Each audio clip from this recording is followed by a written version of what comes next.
거룩하신 주 하나님, 주님의 크신 사랑과 은혜에 감사드립니다. 이 추운 날씨이지만 주의 말씀을 사모하여 이 자리에 나왔습니다. 주님께서 저희의 발걸음 인도하신 것처럼 저희 마음을 주관해 주셔서 하나님의 말씀에 집중할 수 있도록 도와주시고 성령으로 충만케 하셔서 이 하나님의 말씀을 통해서 예수님의 그 피의 권능을 더 깊이 있게 깨닫는 복된 시간으로 붙들어 역사해 주시기를 간절히 간구드립니다. 모든 주님께 의탁드립니다. 존귀하신 예수님의 이름으로 기도드렸습니다. 아멘. 인류 역사를 공부해 보면요, 수많은 사건들의 연속이었음을 알 수 있습니다. 그 중에는 이제 중요한 사건들도 있었고 역사에 큰 영향을 미치지 못하는 사건들도 있습니다. 근데 어떤 사건들은 역사의 그 큰 물줄기를, 큰 방향을 근본적으로 바꾸는 대변형을 가져왔습니다. 역사 가운데 수많은 사건들이 있었지만 그 중에서 가장 중요한 사건은 바로 십자가입니다. 십자가 사건입니다. 이것보다 더 중요한 사건은 없습니다. 이것은 역사를요, BC와 AD로 나눈 사건의 절정입니다. 예수님께서 십자가에 피 흘려 죽으심으로 구속의 역사를 완성하셨고 장사하신 지 사흘 만에 부활하신 사건, 또 사람들이 그리스도의 부활의 권능 안에서 새로운 삶을 살기 시작할 때 이것을 세상 역사는 이것을 중요한 사건으로 다루지 않을지 모릅니다. 그런데 이제 하나님의 눈으로 볼 때 이 세상에 일어난 모든 사건 가운데 십자가 사건보다 더 중요한 사건은 없습니다. 오늘 이제 보면 출애굽기 12장에 나타난 이제 주의 유월절 사건은요, 그 십자가 사건의 그림자를 보여주는 사건입니다. 이것은 이스라엘 역사에서 가장 중요한 사건이에요. 지금도 이스라엘 사람들은 역사 가운데 일어난 많은 사건들을 기념하는 이스라엘 명절들을 지키는데요, 그중에서 가장 중요한 의미를 지니는 명절이 바로 이 유월절입니다. 지난 시간 유월절은요, 하나님의 백성들의 어떤 새로운 삶의 출발을 알리는 사건임을 살펴봤습니다. 그래서 여기 출애굽기 12장 2절에 보시면, 우선 2절 읽어볼까요? 2절? 네.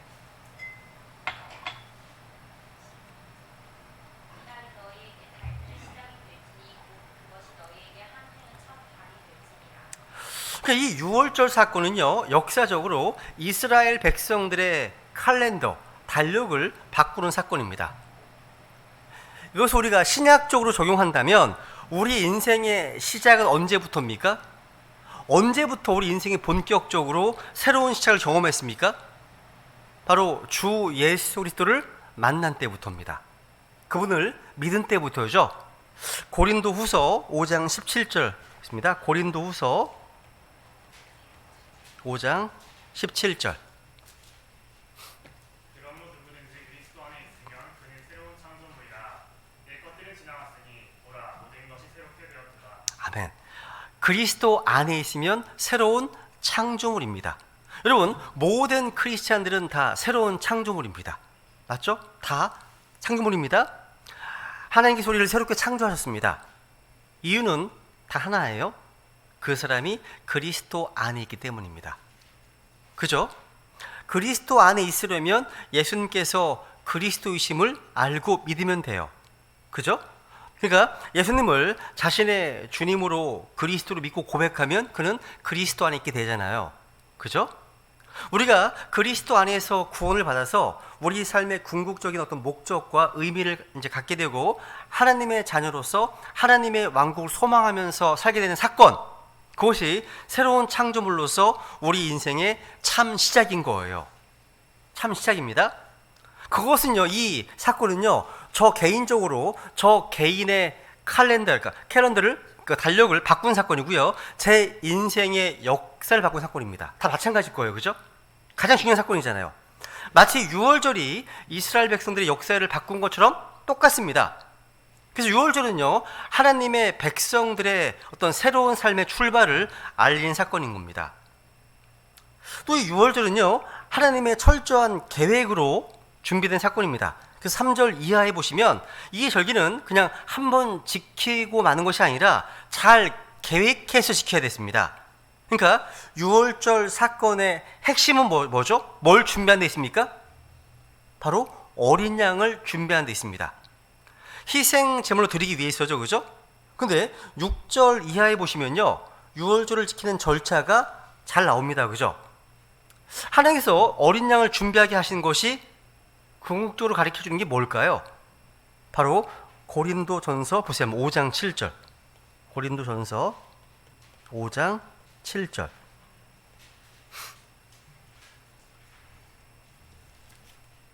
그러므로 묵은 누룩을 제거하라. 그러면 너희가 누룩 없는 자들이듯이 너희가 새 덩어리가 되리라.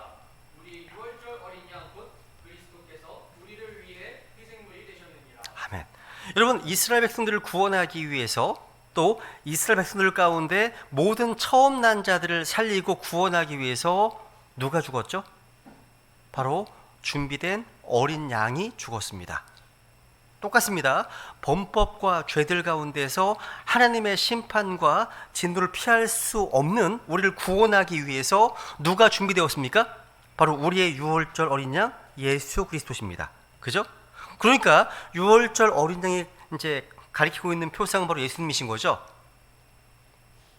베드로전서 1장 보세요. 베드로전서 1장 18절부터 볼게요. 베드로전서 1장. 베드로전서 1장 18절부터 20절까지 한번 보세요. 베드로전서 1장 18, 19, 20, 20절.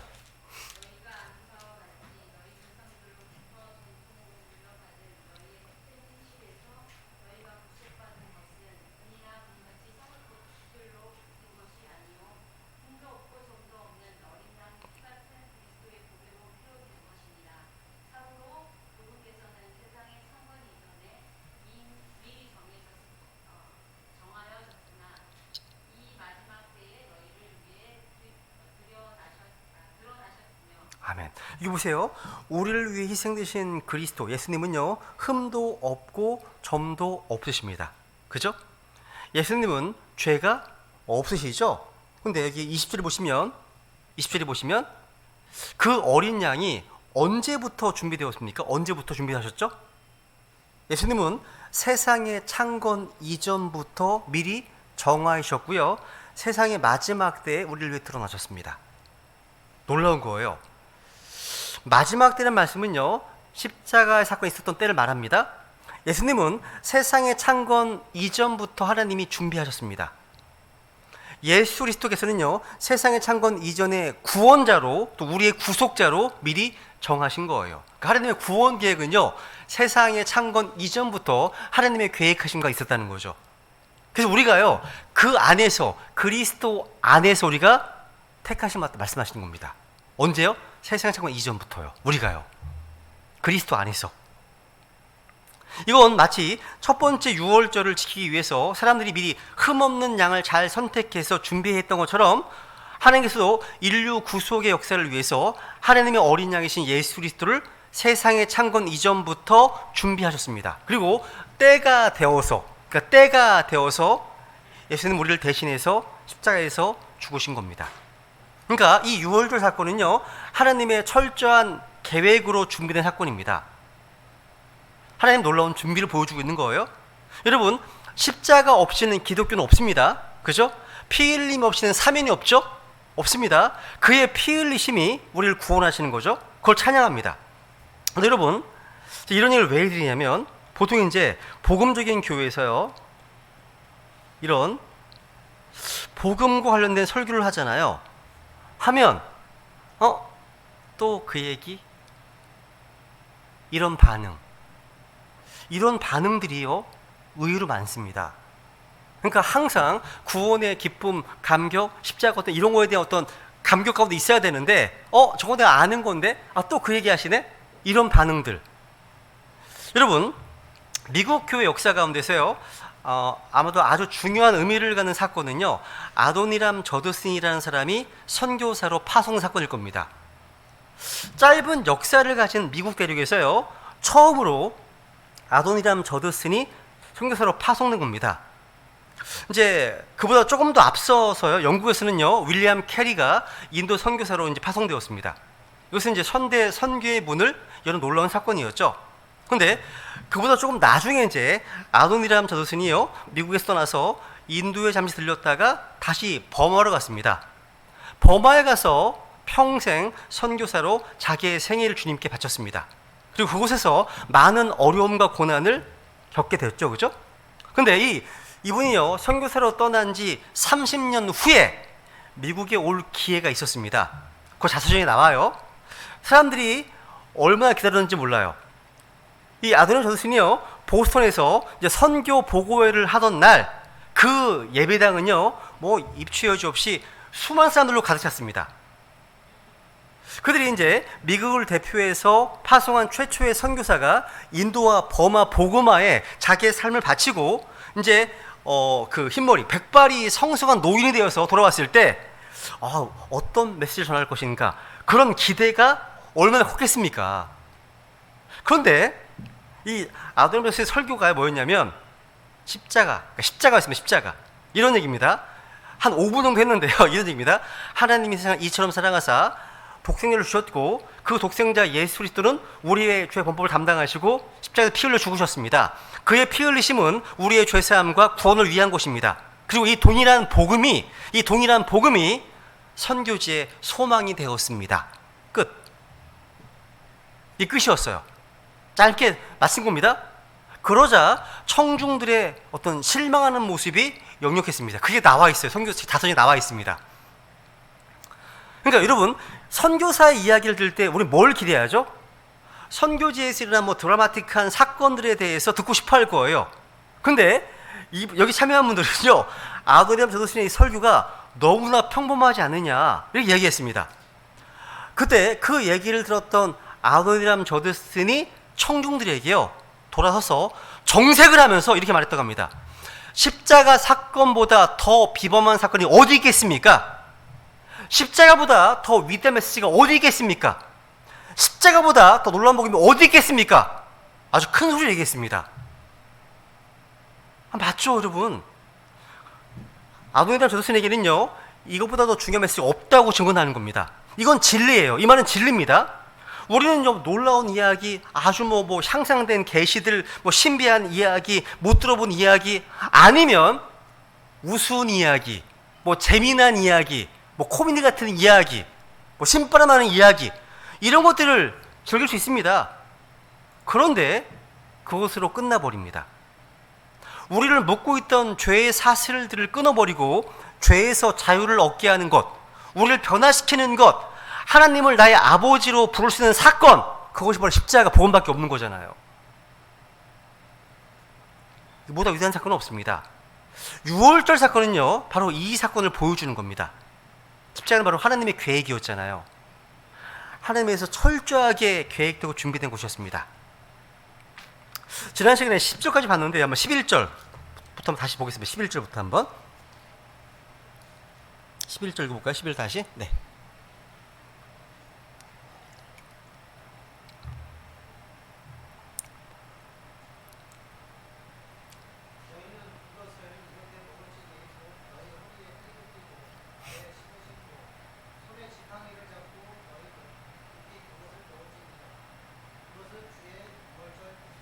와, 뭐가 보이세요? 그러니까 6월절은요, 떠날 준비를 하셔야 돼요. 떠날 준비를요.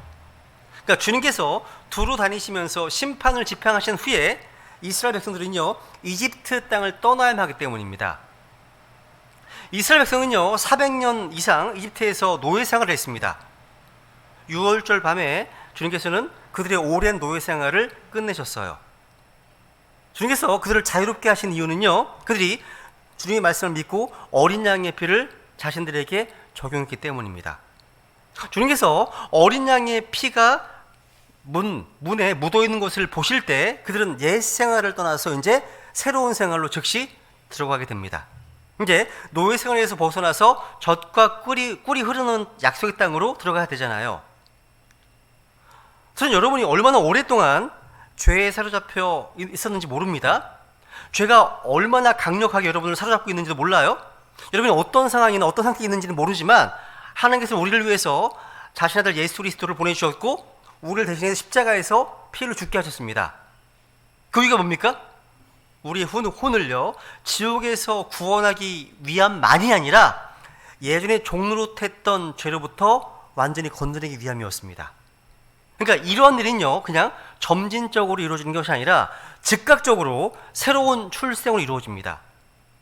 우리가 예수님 믿는 바로 그 순간에 새로운 생명이 태어나야 되잖아요. 그죠?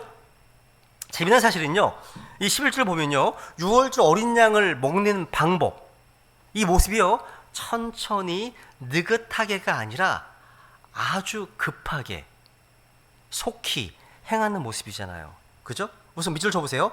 허리에 띠를 띠고, 허리에 띠를 띠고, 중요합니다. 이게 허리에 띠를 띠랍니다. 띠를 띠라. 그죠? 이건 한마디로요, 종의 자세를 보여주기도 하면서 군사의 모습입니다. 주님께서는요, 주인을 맞이하는 종의 자세를 이렇게 말씀하시죠.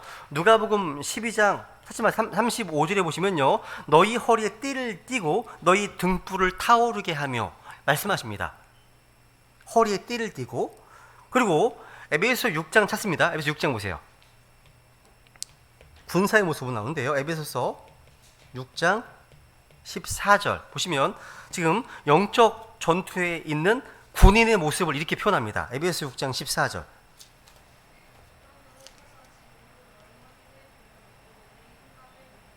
야, 진리로 너희 허리를 뭐 하라고요? 동요매랍니다. 진리로요. 야, 여러분, 엘리야가 갈멜산에서 이제 달릴 때 허리를 동이고 아합에 달렸던 것을 우리가 볼 수 있죠. 그죠? 보통 사람들은요, 식사 때가 되면 느긋하게 이제 허리를 풀잖아요. 배불리 먹기 허리 풀잖아요. 그렇죠? 그런데 하나님은 허리에 띠를 띠고 먹으라고 하십니다. 반대예요. 반대입니다. 베드로전서 1장 13절. 베드로전서 1장 13절.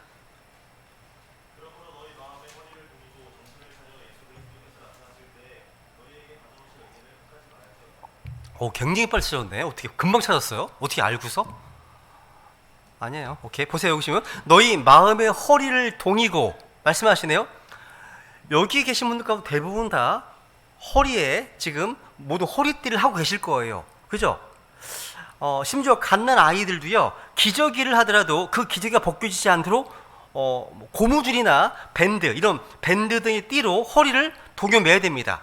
그죠? 그러니까 기저귀나 속옷 한 장에도 반드시 허리를 묶는 줄, 허리띠가 있어야 하잖아요. 여러분, 허리띠의 가장 중요한 기능이 뭐죠? 저는 많이 필요해요. 요즘 제가 뱃살이 들어가가지고 바지가 커졌어요. 그래서 많이 쫑긋매야 됩니다. 여러분, 바지가 몸에서 벗겨지지 않고 내려가지 않도록 하는 겁니다. 근데 허리띠를 매지 않으면 달릴 때, 또 걸을 때 손으로 옷을 잡고 있어야 돼요. 그죠? 없으면 잡고 있어야 됩니다. 그러니까 그러면 양손을 쓸 수가 없어요. 쓸 수가 없습니다. 여러분, 허리는요, 온 몸에 힘을 내는 중심이에요. 허리를 아파 보신 분들은 아실 겁니다. 몸의 소리가 얼마나 중요한지 알 겁니다. 허리가 아프잖아요. 아무것도 못합니다. 누워만 있어야 돼요. 허리가 아프면요. 그래서 성경에는 진리로 너희 허리를 동여매라 말씀하시네요. 진리의 말씀으로, 진리이신 예수 그리스도, 또 진리의 성령님. 이 허리띠는요, 패션용이 아닙니다. 그게 아니에요. 멋을 부리려고 시각 효과를 위해서가 아닙니다. 허리띠는요, 온몸을 바로 딱 세우고 힘을 내기 위해서 필요한 거예요. 힘내기 위해서, 섬기기 위해서 필요한 겁니다. 요한은요, 허리에 가죽띠를 띄웠잖아요. 그죠? 그래서 주님은 너희 허리에 띠를 띠고 말씀하시는 거예요. 그죠? 그래서 섬기는 자라면 진리로 허리를 동여매야 되는 거죠. 그죠? 그 얘기입니다. 또 발에, 다시 보세요. 여기 11절에 보시면 발에 신을 신고 먹으랍니다. 아니, 이건요, 영적으로 화평에 예비한 신발을 신고 어디에든지 달려갈 수 있기 위한 겁니다. 에베소 6장 15절 나오죠? 화평에 예비한 복음의 신을 신고 가잖아요. 그죠? 또 그 다음에요, 손에 지팡이를 잡는 것은요, 야곱이 순례의 길에 지팡이를 잡았던 것 같습니다. 이제 우리는요, 순례의 길을 떠나는 것을 보여줍니다. 순례의 길, 순례자기 때문에. 순례자잖아요. 이 땅에 뿌리 박고 사는 사람들이 아닙니다. 순례자입니다. 누구든지 어린 양의 피를 바르고 그 고기를 먹는 자는 예외 없이 어디론가 떠나야 됩니다. 우리는 세상 끝까지 아니면 모든 민족에게로 가라는 명령을 받았습니다. 여러분, 그 피 먹으라는 것은요, 그만큼 구원의 긴박성, 빠르면 빠를수록 좋다는 거예요. 주님, 예수님 믿는 거 빠르면 빠를수록 좋고 이집트를 빨리 떠나면 떠날수록 좋은 거예요. 그만 급한 겁니다, 이게요. 그러면서 11절 보시면 그것은 주의 유월절이니라. 주의 유월절입니다. 흔히 사람들은 이스라엘의 유월절이라고 읽고 이해하는 경향이 있습니다.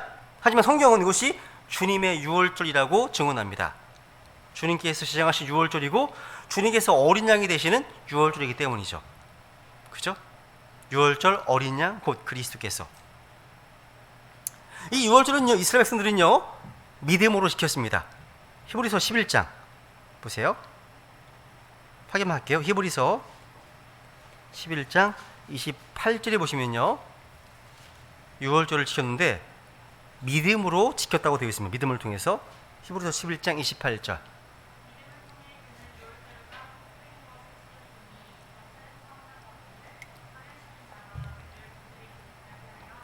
야, 여기 보시면 이들은 유월절을 믿음을 통해서 지켰네요.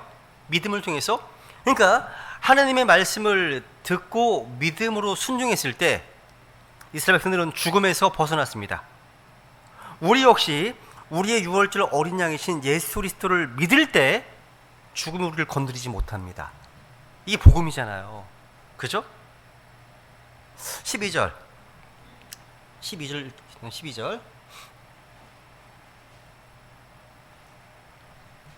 출애굽기 12장 12절. 내가 이 밤에 이집트 땅을 지나가며 사람과 짐승을 막론하고 이집트 땅에 처음 난 모든 것을 치고 이집트의 모든 신들에게 심판을 집행하리라. 나는 와. 지금까지 주님께서요, 이집트에 내린 재앙은요, 이 마지막 10번째 재앙에 비하면 그냥 맛보기, 예고편에 불과했습니다. 이 재앙은요, 소, 양, 돼지, 염소, 말 같은 가축뿐만 아니라 모든 짐승이 다 포함되고요, 거기에다가 인간의 죽음이 포함되어 있습니다. 한마디로요, 이 죽음이 없는 곳이 없습니다. 하나님은 이집트를 심판하실 때 짐승들의 처음 난 것까지 다 죽이셨습니다. 왜 하나님께서 동물들까지 다 죽이셨을까요? 여러분, 이집트의 신들, 이집트의 우상들은요, 다 동물의 형상들과 관련이 있었거든요. 그래서 여기 보면 이집트의 모든 신들에게 심판을 집행하리라 말씀하셨죠? 악어, 독수리, 개구리 등 하나님께서는요, 이집트의 모든 짐승의 처음 난 것까지도 다 죽이심으로써 소위 신들이라는 우상들에게 치명타를 가하신 거예요. 파라오도요, 인간이 아니라 신으로 여겨졌는데 왕의 아들까지도 죽이심으로써 이집트의 우상들에 대한 하나님의 심판이 입증된 겁니다. 이로 인해서 단 하룻밤 만에 수백만 명의 노예가 자유케 되었습니다. 오늘 핵심 구절 13절 읽어보세요. 13절. 네.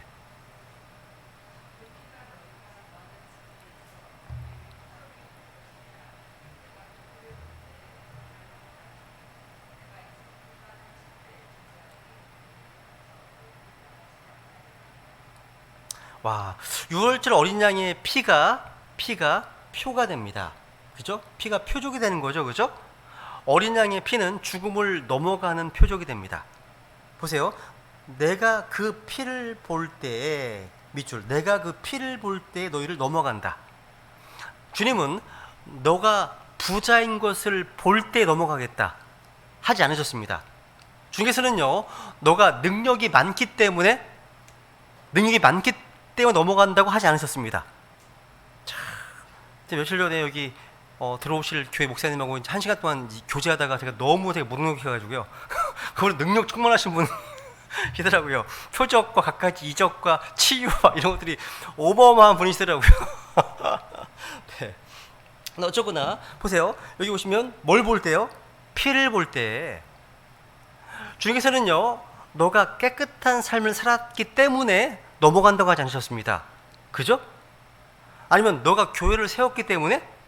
네가 침례를 받았기 때문에? 아니면 너가 무슨 뭐 성가대에서 봉사하기 때문에? 아니면 헌금을 많이 했기 때문에? 라고 하지 않으십니다. 그죠? 주님께서는요, 우리가 뭘 했는지, 우리의 상태가 어떤지를 보시지 않고 뭘 보십니까? 내가 뭘 볼 때? 어린 양의 피를 보실 때 보십니다. 그러니까 주님께서 보시는 것은요, 십자가를 지신 예수 그리스도의 피입니다. 그래서 나의 죄를 씻기는 것은 예수 그리스도의 피밖에 없는 거죠. 그죠? 베드로는요, 이를 정확히 이야기합니다. 오직 흠도 없고 점도 없는 그리스도의 보배로운 피로 되었다 얘기합니다. 그래서 베드로는요, 이 피를요, 프레셔스, 그죠? 귀중한 피, 보배로운 피라고 얘기했고요.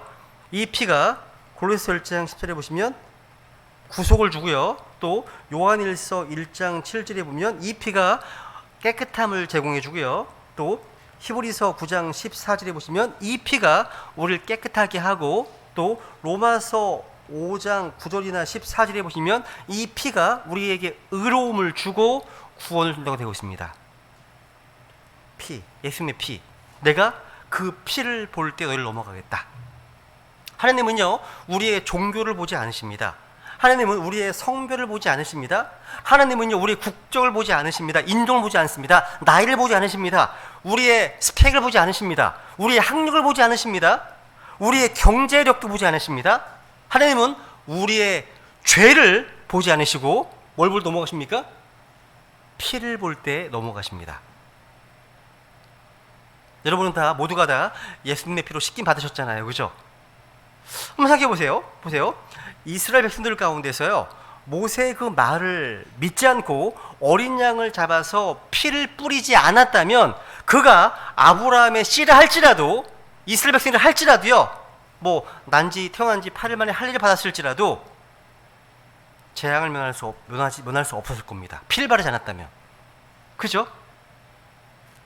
그런데 여러분, 이집트 사람이라 하더라도요, 만약 유월절에 관련된 하나님의 말씀을 듣고 믿어서 피를 발랐다면 그들은 분명히 살았을 겁니다.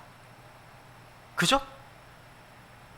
실제로요, 출애굽한 이스라엘 백성들 가운데는요, 그 믹스트, 그러니까 섞여 사는 무리들이 많이 있는 걸 봤을 때 적지 않은 사람들이 어린 양의 피를 문에 발랐구나 알 수 있습니다. 그러니까 섞여 있는 분들이 많이 있었거든요. 거기에요. 뭔가 아는 거죠. 하나님은요, 그 집을 보지 않고 집 안에 있는 사람들이 무슨 짓을 했던지 간에 보시지 않으셨습니다. 오직 문에 뿌려진 피만 보셨습니다. 자, 너무 감사하지 않아요? 이게 복음입니다. 복음이요. 그 피를 넘어가시는 거예요. 복음입니다. 그러니까 이스라엘 백성이 이집트 사람들보다 더 잘나서 구원받은 게 아닙니다. 절대. 그냥 어린 양의 피를 뿌렸기 때문에 구원받은 겁니다. 우리도 마찬가지잖아요. 마찬가지입니다. 우리가 세상 사람보다 더 잘나서 더 깨끗해서 구원받은 게 아닙니다.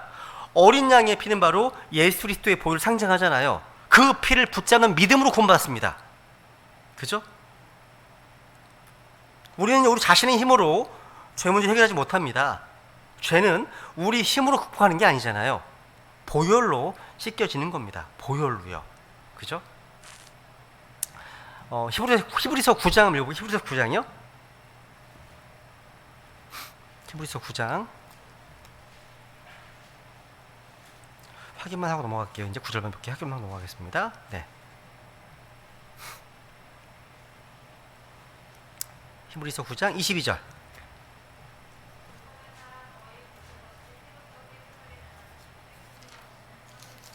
아멘. 그죠? 13절.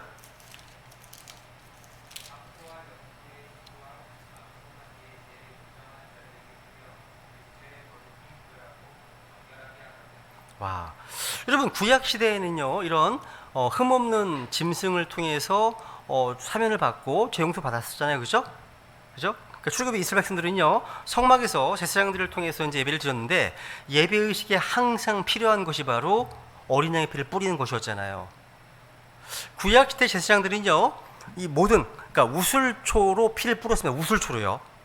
우슬초. 그러니까 우슬초에 뿌리는 피는 바로 예수님 십자가 보혈을 상징하잖아요. 그죠? 근데 어쨌거나 이 어린 양의 피는요, 과거, 현재, 미래의 모든 죄를 단번에 해결해 줍니다. 어린 양의 피는요. 그래서 깨끗하게 씻기는 예수님의 피 역사 앞에서 죄는 제거되는 거죠. 그죠? 요한일서 1장 7절. 요한일서 1장 7절.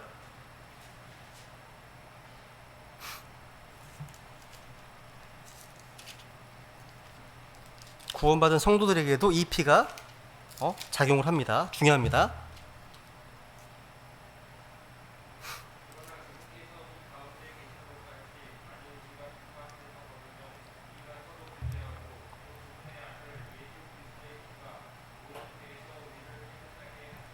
아멘, 아멘. 여러분, 예수님의 피는 죄를 제거하는 피이고 죄로부터 우리를 씻어주는 피입니다.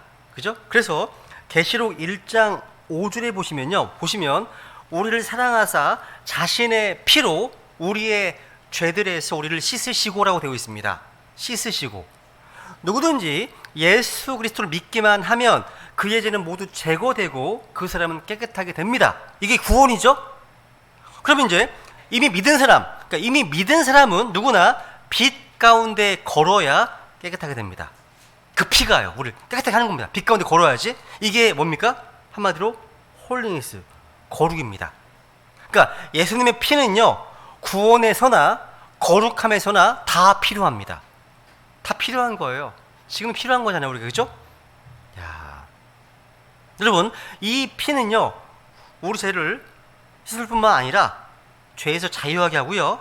그리고 또 이 피가 흘려졌을 때 비로소 파라오의 의지가 꺾여서 하나님께 굴복했습니다. 그러니까 어린 양의 피는요, 마귀의 의지를 꺾어버립니다. 그러니까 어린 양의 피는요, 온갖 어둠의 영들을 꺾어버리는 능력이 있어요.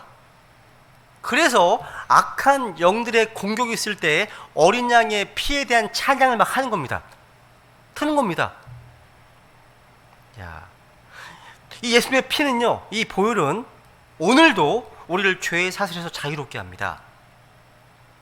여러분, 도박 중독에 빠진 사람은요, 도박을 끊겠다고 손가락을 끊어내도 또 다른 손으로 도박을 한다고 하죠. 그죠? 또 술이나 마약이나 음란물이나 폭력적 습관에 중독된 사람들도요, 어떤 인간적 결심과 노력으로 안 돼요. 헤어나지 못합니다. 당시 무서운 이집트의 압제처럼 죄라는 것은요, 우리 인간의 힘으로는 결코 끊어낼 수 없는 정말 악한 힘을 뒤엎고 있습니다. 그래서 오직 예수님의 보배로운 피만이 죄에서 자유함을 얻을 수 있는 거예요. 그래서 십자가 피 없이는 결코 죄 문제 해결되지 않습니다. 이 피에 권능이 있습니다. 그래서 혹시 죄 문제로 신음하고 있다면 십자가 앞에 나와서 주님, 자신이 영적으로 파산된 죄인임을 고백하시면 돼요. 먼저. 그래서 이것이 진정으로 회개하는 자의 고백이고요. 하나님은 그 마음을 보시고 용서해 주시는 겁니다. 그러니까 구원받은 이후에 어떤 죄의 습관에 빠져들고 있다면 그의 어떤 죄의 사실을 끊어낼 수 있는 보혈의 권능을 구해야 됩니다. 보혈의 권능을요. 우리 날마다 예수님의 피로 우리 죄를 씻어낼 때 마귀는 더 이상 우리 죄를 빌미로 우리를 공격할 수 없게 되는 겁니다. 그죠? 이사야서 6장 볼까요? 이사야서 6장 유명한 말씀 있죠. 이사야서 6장에 보시면요, 스랍이 제단에서 살아있는 숯을 가지고 와서 이사야의 죄의 불법을 깨끗하게 했잖아요. 그죠? 이사야서 6장 5절부터 7절까지인데요. 한 번씩 읽어볼까요? 5, 6, 7절 한 번씩 읽겠습니다.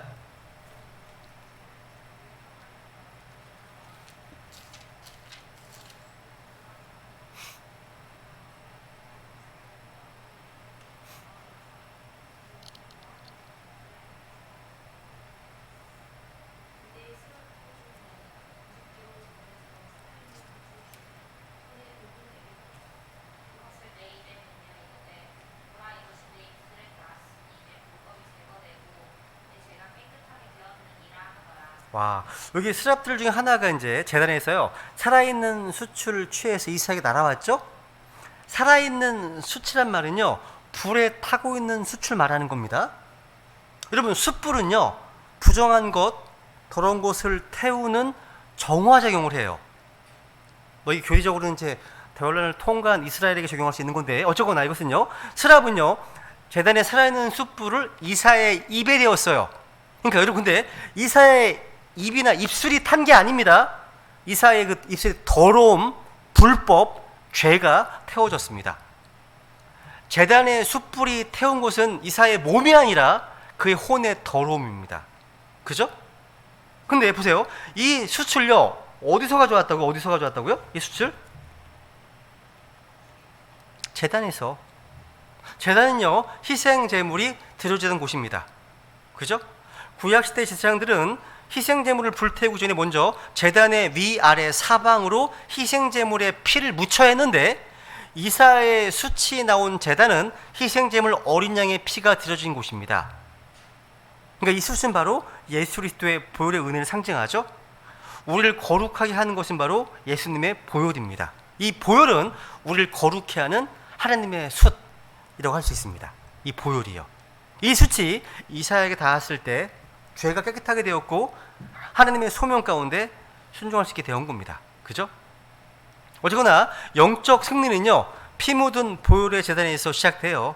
보혈의 숯으로 죄가 제거되고 깨끗하게 되는 순간 영적인 자유함과 능력이 주어집니다. 영적 승리가 주어지는 거죠. 그래서 보혈의 어떤 공로가 나를 덮을 때 나를 칭칭 얼거먹고 있었던 죄의 권세가 무너지는 겁니다. 그래서 이사야는 보혈의 숯으로 정결케 된 뒤에 비로소 하늘의 능력을 받고 하나님께 쓰임받을 수 있게 되었습니다. 여러분, 이 신약교회는요 언제나 십자가 보혈의 은혜를 사랑하고 선포해야 됩니다. 우리의 믿음은 철저하게 그 피를 붙잡고 가는 것이 되는 거죠. 여러분, 그리스도의 몸된 교회의 생명력은 그리스도의 보혈에 달려 있습니다. 그래서 항상 우리는요 예수님의 보혈의 은혜를 사모해야 됩니다. 여기 이제 13절 다시 보세요. 이제 마무리하겠습니다. 13절 다시. 출애굽기 10장 13절. 출애굽기 12장 13절. 그 피가 너희가 거하는 집 위에 있어 너희에게 표적이 될 것이니라. 내가 그 피를 볼 때에 너희를 넘어가리니 내가 이집트 땅을 치릴 때 그 재앙이 너희에게 닥쳐 너희를 멸하지 아니하리라. 아멘. 보시면 그 피가 너희가 거하는 집 위에 있어. 거하는 집 위에 있어. 그죠? 어폰입니다. 어폰 위에 있어 너희에게 표적이 될 것이니라. 이 말씀은요 구원의 안전, 평안함의 근거가 나한테 있지 않고 어린 양의 피에 있다는 사실을 보여줍니다. 여러분, 어린 양의 피를요 문에 바르고도 그 집 안에서 두려워 떠는 사람이 있을 수 있습니다. 그리고 그 피를 바르지 않고도 평안하다, 난 평안해 이런 사람이 있을 수 있습니다. 여러분, 어린 양의 피는 분명히 그 집안에 있는 사람들을 죽음에서 지킬 겁니다. 죽음에서 지켜줄 겁니다. 하나님 거짓말하지 않으시잖아요. 그죠? 이 말씀 믿고 어린 양의 피를 문에 발랐으면 끝이에요. 끝입니다. 이게 왜 드리냐면 많은 사람들이요 뭔가 오를 범합니다. 이들은요 하나님 하신 말씀을 믿는 대신에 자신들의 어떤 체험이나 어떤 감정, 뭔가 특별한 것들을 느끼고 싶어 해요. 맨날 주의 첫날마다 뭐 어떤 기적이 일어나고 뭔가 병 고치고 뭔가 병원에서 포기한 사람이 살아나고 이런 얘기를 막 합니다. 그죠? 그럼 원하는 거예요. 이건요 마귀가 가장 애용하는 수법입니다.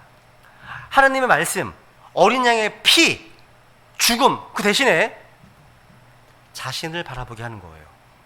그러니까 하나님의 말씀이나 어린 양의 피 말고 자신을 보게 하는 거예요. 내 안을 보게 하는 거고요. 누군가 바라보게 하는 겁니다. 만약 자신을 바라보거나 어떤 누군가 영적 리더, 모세를 바라보거나 가족을 바라본다? 결코 평안을 누릴 수 없습니다. 구원받을 수 없습니다. 죽는 거죠. 그러니까 무슨 얘기냐면 우리의 안전은 어디에 있는 거예요? 어린 양의 피에 있는 거예요. 안전이요. 어린 양의 피에 있고 우리의 평안함과 확신도 어디에 있는 겁니까? 하나님의 약속의 말씀에 있는 겁니다. 왜? 주님께서 내가 뭘 볼 때요? 말씀하시잖아요. 피를 볼 때 말씀하시잖아요. 또 그 피가 너에게 표적이 된다. 내가 그 피를 볼 때 넘어간다. 이 약속의 말씀의 근거에서 평안한 겁니다. 믿으면 평안한 거예요. 믿으면. 그죠? 그러니까 이런 약속의 말씀을 통해서 평안함을 얻어야지 다른 어떤 것으로도 평안을 기대할 수 없다는 겁니다. 그러니까 여러분, 느낌이나 감정, 체험은요, 구원의 결과로 다양하게 나타날 수 있어도 구원의 조건과는 아무런 관계가 없습니다. 없는 거예요. 구원은요, 그리스도께서 십자가에서 완성하신 사역에만 근거합니다. 그래서 진심으로 온 마음 다해서 주님께서 흘리신 그 피를 내가 믿고 하나님의 약속들을 신뢰한다면 구원받은 겁니다. 그것이 아니라 소위 구원받았다고 생각한다, 뭐 구원받은 것 같다, 이렇게 생각하고 여기는 다 대부분 거짓입니다. 거짓입니다. 설령 마음에 평안이 있고 확신이 있다고 하더라도 그건 거짓 평안입니다. 그러니까 이 복음이 빠진 평안함이라면 거짓입니다. 자기 확신에 불과한 거예요. 그런 사람 의외로 많더라고요. 그러니까 좀 프라이드가 있는지 특히 교회 직분야를 그렇습니다. 복음은 잘 몰라요. 근데 평안하다. 자기 구원 받았다고 얘기를 합니다. 내용이 없습니다. 거짓 확신이죠. 그거는요. 마귀는요, 성도들이요, 하나님의 말씀과 그리스도께서 완성하는 사역이 아니라 어떤 체험이나 느낌을 구하게 만듭니다. 그래서 그런 사람들에게요, 거짓 은사와 거짓 체험을 줘서 속여버리는 거예요. 속으면 안 돼요. 속으면 안 됩니다. 불쌍한 일이죠. 그래서 주님 만나는 그날 많은 사람들이 주여, 주여, 주께서 내가 널 모른다 하시는 겁니다. 그날 됐을 때. 구원받은 사람들은 적은 무리요 말씀하시잖아요. 많지가 않습니다. 그래서 여러분의 감정을 따르지 마시라는 거죠. 나를 구원한 것은 나의 눈물이 아니에요. 나를 구원한 것은 나의 기도가 아닙니다. 그죠? 이스라엘 장자들은요, 피 아래에 있었을 때 안전했습니다. 그리고 하나님의 약속의 말씀으로 평안할 수 있었습니다. 이게 중요한 포인트예요. 우리도 마찬가지예요. 십자가의 보혈과 하나님의 말씀으로만 구원의 확신과 평안함을 누릴 수 있다는 사실이죠. 그죠? 잘 정리했으면 좋겠습니다. 오늘 이 시간 주신 말씀 좀 기억하시면서 자신의 마음속에 있는 것들을 좀 더 기도하는 시간을 갖겠습니다. 그래서 먼저 주님 앞에 기도하신 후에 가정과 교회와 국가를 위해서 기도하겠습니다.